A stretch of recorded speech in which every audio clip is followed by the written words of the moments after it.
Good afternoon student. आज हम पढ़ते हैं क्लास 7th में पार्ट 5, जिसका नाम है मौलिक अधिकार एवं कर्तव्य। तो इसमें क्या है, हमारे जो मौलिक अधिकार हैं, जो हमें मौलिक अधिकार प्राप्त हैं, और कर्तव्य उनके बारे में बताया गया है। तो पहले देखिए, इसमें एक कहानी बताई गई है कि प्रधानमंत्री ग्रामीण सड़क निर्माण योजना के तहत गांव-गांव को मुख्य सड़कों से जोड़ा जा रहा है। ये जो योजना है कौन सी है, प्रधानमंत्री ग्रामीण सड़क निर्माण योजना। इसके तहत क्या किया जा रहा है, गांव-गांव यानी प्रत्येक गांव को सड़कों से जोड़ा जा रहा है।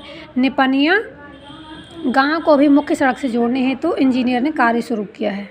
तो कोई निपनिया गांव है, वहां से भी गांव को क्या है, मुख्य सड़क से जोड़ने के हेतु इंजीनियर ने कार्य शुरू किया। शनिवार को साप्ताहिक मजदूरी भुगतान का दिन तय किया गया, अतः शनिवार को सुबह 10 बजे से ही महिला पुरुष मजदूर पंचायत भवन के पास एकत्रित होने लगी। क्यों होने लगी? क्योंकि उस दिन उन लोगों को पैसा मिलना था, है ना, जो उन लोगों ने काम किया था ना, उसका पैसा मिलना था।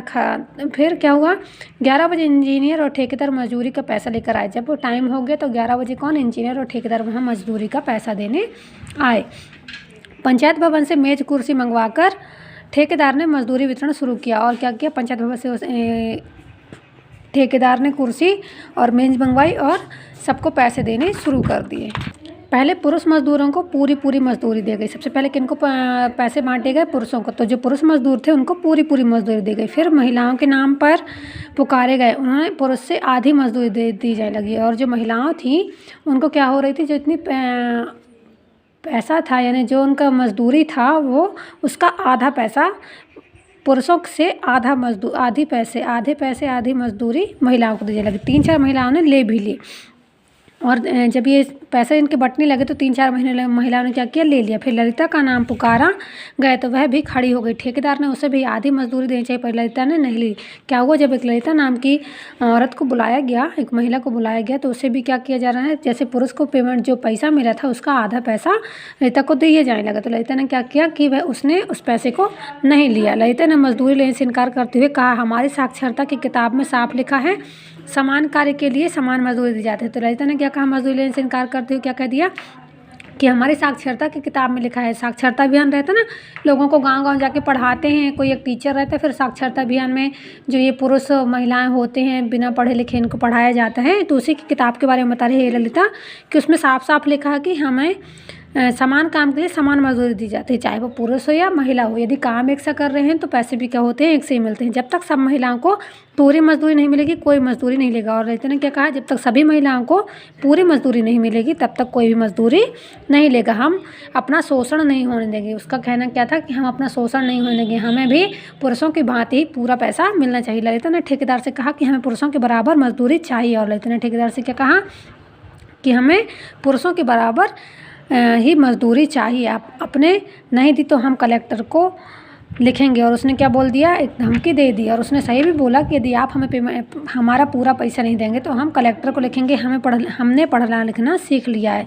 शोर सुनकर गांव के लोग पंचायत भवन के पास आने लगे। गांव की पाठशाला के प्रधान अध्यापक जी भी वहां आ गए। उन्होंने ठेकेदार को समझाया, ललिता ठीक कहती है, यह गाँव पढ़ लिख गया है, महिलाएँ अपने अधिकार जानने लगी हैं। ये किसने कहा, वहाँ का जो स्कूल था वहाँ के प्रधानाध्यापक ने। और वहाँ के लोगों ने बोला कि हाँ, ये गांव ठीक हो चुका है, पढ़ा लिखा गांव हो चुका है। ललिता जो कह रही है वो ठीक कह रही है कि आप उन्हें सभी महिलाओं को पुरुष के जितना पुरुष को पैसा मिला है उतना ही सबको दीजिए,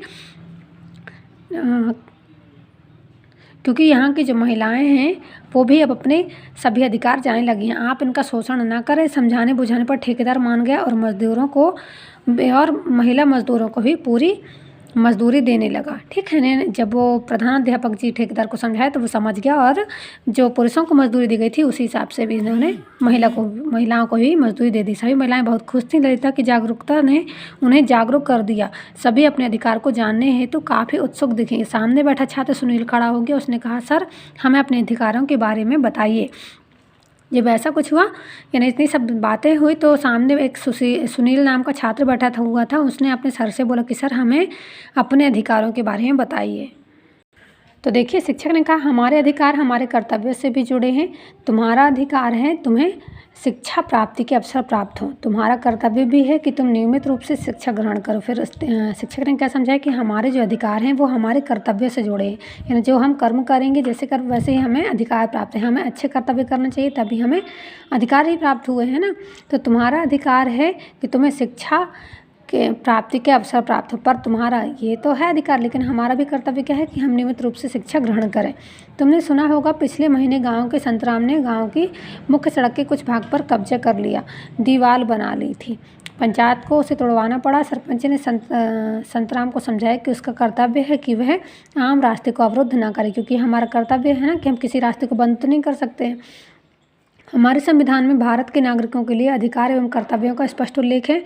ये अधिकार हमारे सर्वांगीण विकास की आवश्यक शर्त हैं। आइए हम जानें हमारे अधिकार और कर्तव्य क्या हैं। शिक्षक ने मौलिक अधिकारों का चार्ट टांग कर बताया कि संविधान द्वारा हमें 6 मौलिक अधिकार प्राप्त हैं। ये अधिकार हैं, तो देखिए हमारे मौलिक अधिकार कौन कौन से हैं। ये देखिए बना हुआ है चार्ट। सबसे पहले आता है समता का अधिकार, फिर दूसरा आता है स्वतंत्रता का अधिकार, तीसरा होता है शोषण के विरुद्ध अधिकार, फिर 4th नंबर में है धार्मिक स्वतंत्रता का अधिकार, 5वां क्या है संस्कृति और शिक्षा का अधिकार, और 6वें नंबर पर है संवैधानिक उपचारों का अधिकार। ठीक है, तो हम जान गए हमें कौन कौन से अधिकार प्राप्त हैं। 6 अधिकार प्राप्त हैं, और इन्हीं अधिकार ये जब हम कर्तव्यों का पालन करेंगे तभी हमें ये अधिकार भी प्राप्त होंगे। ठीक है, तो हम यहाँ तक हमारे वीडियो समाप्त होता है। अब जो हम आगे की वीडियो है उसको अगले वीडियो बनाते हैं।